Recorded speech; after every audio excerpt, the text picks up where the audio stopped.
Oh yes, welcome back to Where Potters Walk. A win for Stoke against QPR and Stoke-on-Trent is happy again, including our three Potters, which we're delighted to have alongside us this week for our 20-minute review of all things Stoke City's. Top of the show this week is just how impressive has Shamadou been recently. We'll get Adam, Liam and Carl's view on that in a second. And has the manager now finally figured out his best 11 with 7 games to go? You would hope so. Hope you're doing well. Proper football is back, Liam, though. International break, I can't enjoy it. Do you get any enjoyment out of it apart from not having to watch Stoke? Yeah, that is the only thing. I think you feel like you get a respite from it for a couple of weeks. I think, like many, when it's tournament football with England, I'm all in, but I can't get behind us watching Latvia and play teams. It seems pointless, but it was a needed break from Stoke, and I feel like that even the crowd was a bit more re-energized before the game. So it definitely helped everybody, I think. Brilliant. All right. Cheers for joining us on this episode then. We're looking at some of the best tweets from the weekend. We're also talking about the Fair Play League table a bit later on. Where does Stoke City sit in that? That might surprise you. And are you club or country first as all that debate rolls on? So we're delighted to have you with us. Right then, Adam. Were Stoke that good or were QPR that bad? Yeah, I think I answered that tweet, didn't I, with a bit of both. QPR were diabolical. If I'm being honest, they offered nothing other than the last 10, 15 minutes. They put on a little bit of a fight, and I don't even know if that their goal was it their only shot on target. They couldn't have had many. But we made the most of that as well. We were absolutely fantastic yesterday, and I think what we've seen a lot from Mark Robbins since he took over was we'd have that initial 5, 10, 15-minute opening where we look really good, and then the energy dies off. We seem to withdraw within ourselves, and we inevitably give up the game. But that didn't stop yesterday. I think we sensed QPR weren't on their best day, and that energy was there throughout. And as soon as we scored the first, we never looked like losing that game. So yeah, real nice turn of events for a change, and not to be worried about conceding 3 in the last 10 minutes and drawing a game. Yeah, even Stoke aren't that bad, Carl, is it? You first game in a while you've been able to enjoy? Yeah, I'd say so. Like I say, the first game in a while we've knocked 3 in, isn't it, as well? Be 3-0 up. I just thought we got control of the game. We looked a lot better, as the other lads have said. I did, when that goal went in, I thought Stoke were going to do a Stokey. I did think that, but we soon got control of the game again. So yeah, it was an enjoyable one for a change. Yeah. Let's look at some tweets. We'll talk about Shamadou in a minute, Liam. But let's look at this one. SCFC says, superb performance. Robin is now knowing what his best 11 is. And Junior was effing mega today. Mr. Quistream says, good result, but subs show just what we lack in depth. As soon as Kumas and Thompson came on, we were very poor. No shape and created next to nothing. Well done, though, lads. Much needed result. I love, even though in the gaps to the win. You have to be negative, don't you? You have to find the negative. Stoke fans can't help themselves. Right, on those points then, Liam, what about the depth and Kumas and Thompson coming on, and what about Junior? I think yesterday might be more of a case that around that time there's a lot of subs made. And I don't think when you are a winning team, a lot of times making 2 or 3 subs at the same time doesn't really help. It's not like you're looking for the change, like QPR made 3 changes at half time to try and pick themselves up. When we made a couple, it kind of set us back a bit. I do agree to a point. I think when you've got the first 11, when you start dropping a couple of players out and putting them in, the next level down are quite a way away. Yeah, there is a bit of disparity, I suppose. Some players might not see the future here who are coming on and playing, your Kumasis and what have you, so maybe aren't in fully into it as some of the rest of the players. But yeah, it was a good performance, and we just went sloppy. That was the thing. After the subs, we went really sloppy, and when we've got a full 11 out and we're playing well, we're really good. And then brief moments we can have in games for 10 or 15 minutes when we're sloppy, we seem to get punished. So we've really got to take that out of the equation as much as we can. Yeah. Let's talk about Shamadou then, shall we, Adam? What have you made of his recent performances, and are fans right to kind of put him on this pedestal of wow, yeah, what a player we've got. Yeah, he's had a bit of a topsy-turvy season, hasn't he? I think he started well and was getting a lot of plaudits, and then he had a bit of a dodgy period, and there was a lot of people on his back. But I think since Robbins come in, he's probably been our most consistent player since Robbins come in, and yesterday's performance was certainly his best. I think it was his first goal, wasn't it, as well? And you look at that touch. That's a player playing with confidence. That first touch which sets us off for the first goal, where he plucks the ball out of the air and knocks it round his man. That's a player in full confidence who knows he's playing well. So yeah, long may it continue. Yeah, there's a few fans. Cheers, Adam. Carl, they can't decide whether it's Shamadou, Baker, or Manhoef who was the best player. That was a good thing. What's your take on who deserved tough one? Yeah, tough one. But I would give it to as we now dubbing him, the Cameroonian Cafu. I just thought he was brilliant. I mean, I've been singing his praises, I think, on here for a few weeks now. It's he's taken over Victor Johansson. I think it used to be Victor Johansson every week for Player of the Week or Player of the Month, and he's just found his game. He's just bursting out with this confidence. He's running at players. His defending's brilliant. So I'd give it him, but that's not to take anything away from Liam's mate Baker. I thought he was class. I thought he was very good. The ball, I think it was him that played the ball through to Manhoef for that goal when he took it round the keeper. That was a great ball. And yeah, as well as Manhoef was very good. But yeah, I've got to give it Junior again. Got to give it Junior. Okay.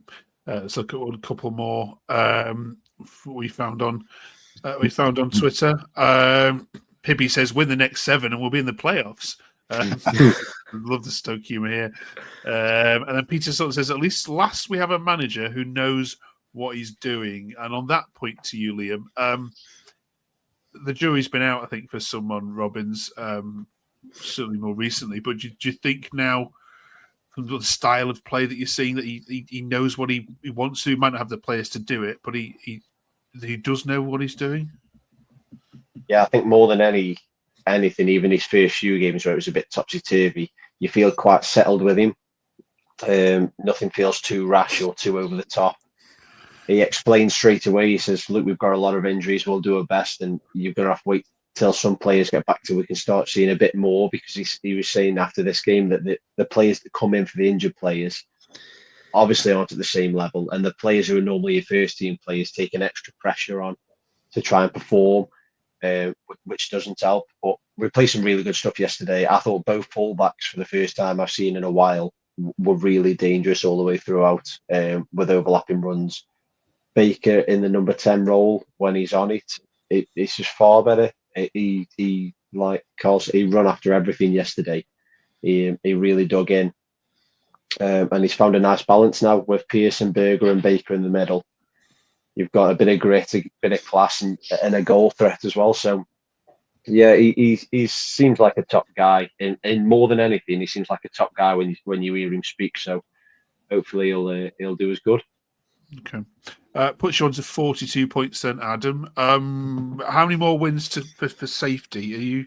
Is 50 still going to be needed, or is it going to be a lot less? I mean, you're all going to hope Preston beat Derby, aren't you midweek? But you're now 4 points ahead of them, but you've also got 4 teams in between you as well now.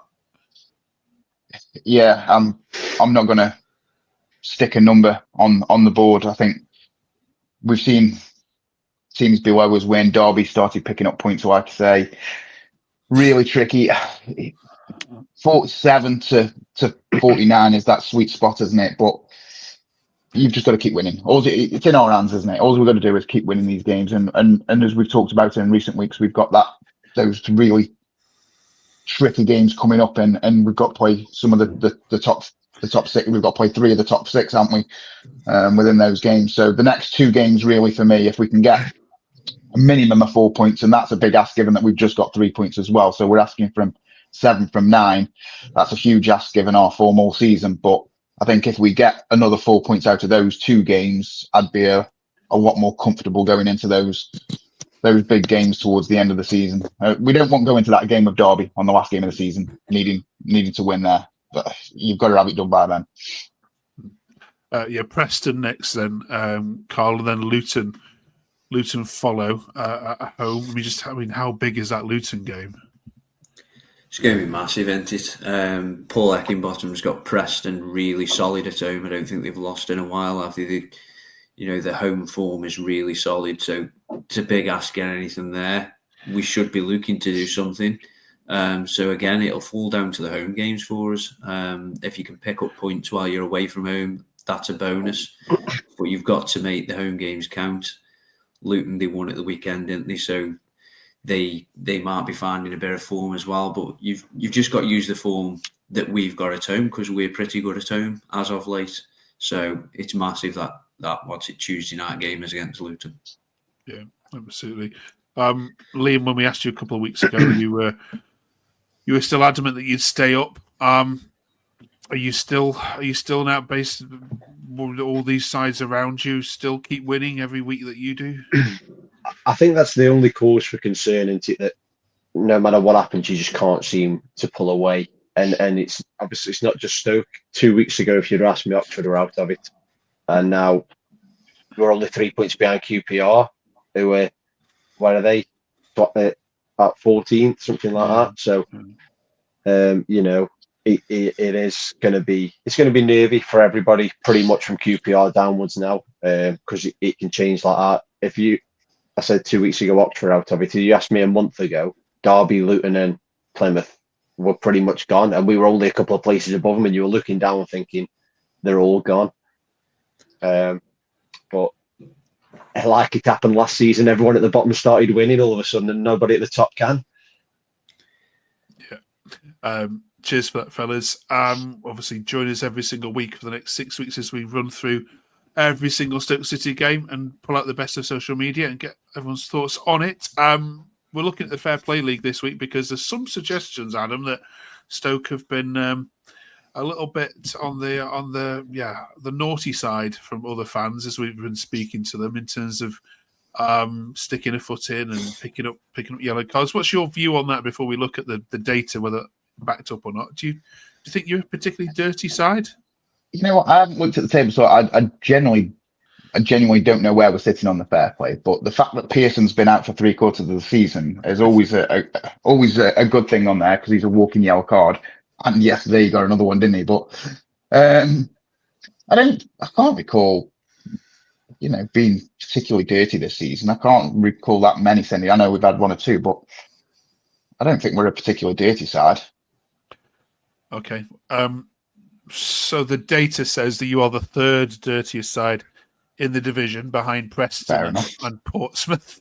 And it's not because of red cards. You actually haven't had any red cards, according to the data. That's what I was thinking there, yeah. There's 6 teams that haven't had a red card this season, Stoke being one of them. But you have picked up the highest amount of yellow cards than any other team in the division. Tactical fouls. I think a lot of that as well. There is a lot of there's a lot of youngsters in that squad as well who do tend to be a little bit petulant. When they're beaten, they'll kick out. We know Berger quite often can. He's definitely one that will pick up a tactical foul. Andy Moran as well. Moran, every time somebody gets the ball off him, he grabs hold of him because he can't get back. It's that midfield of ours, the Moran, Juno, we've talked about before how lightweight it is. When they tend to get beaten quite often, they will tend to just pull a man down or kick out rather than be able to recover their position. So, yeah, but it surprised me that we're that high, to be fair. I think I would be if Pearson had been fit. I just like seeing Stoke third in the league for something at last. Yeah. I think as well, last game we... Not QPR the game before us, so we actually cheered when Thompson did a crunching tackle and got a yellow card. So, yeah, it does make sense. I mean, Liam or Carl, do you see this when you're watching games? You think, we are that side that particularly nasty, I think if some of the teams that have been down Stoke, if the refs handed out yellow cards for time wasting like they were doing the other season, you'd have seen a lot more teams higher up the league. Because Derby, Plymouth and Preston were a nightmare to the point where it was hard to watch the game. So, yeah, if I can't see it's particularly dirty. Maybe just a bit more cynical than anything. Okay, yeah. It's amazing the number of teams mentioned Preston in terms of in that context of time. Oh, they were an absolute nightmare. The game was horrendous. Yeah. Okay. Time for some revenge then this weekend, maybe. All right. Cheers for that. Also talking about club and country this week, and also always rears its head when we have an international break. So Adam, if I could offer you in your lifetime for Stoke to win the FA Cup or England to win the World Cup, what would you take? See, I'd always say club over country, but if you were to see your country lift a World Cup, that's the epitome of football, isn't it? It's something, it's not been seen in quite a few generations here now. So tricky one. I think I'd have to go with England winning a World Cup above an FA Cup. Okay. Just because it's completely unbelievable that Stoke could win an FA Cup at this point, put it that way. So, at least the England one's slightly believable. All right. Carl? Club every time. It's got me, and I can't wait till Man City get it with this charge, and we're going to see Ben Gibson lift the FA Cup from when we got into the FA Cup final. Club every time for me. Every time. Okay. All right, it's 1-1. Liam? So from being a fan of starting as a League One club at Stoke, I feel like I've kind of lived the dream already with an FA Cup final, European football, and giving the big teams in the Premier League a nosebleed for 10 years. I think my friends who aren't Stoke fans, I'd like to celebrate something football-wise with them. So an England World Cup for me, it'd be. Okay. All right. Let us know in the comments whether you agree or not. Then, enjoy your trip to Preston. Then we'll see you on the other side of it. Look ahead to that massive Luton game in 9 days' time or so. Thank you very much for joining us. Do drop us a subscribe if you haven't already done so. 102 subscribers up to this count. We can get that to 120. That would be absolutely massive. So please help us do that. Thank you to the team here. Enjoy your football, and we'll see you next week.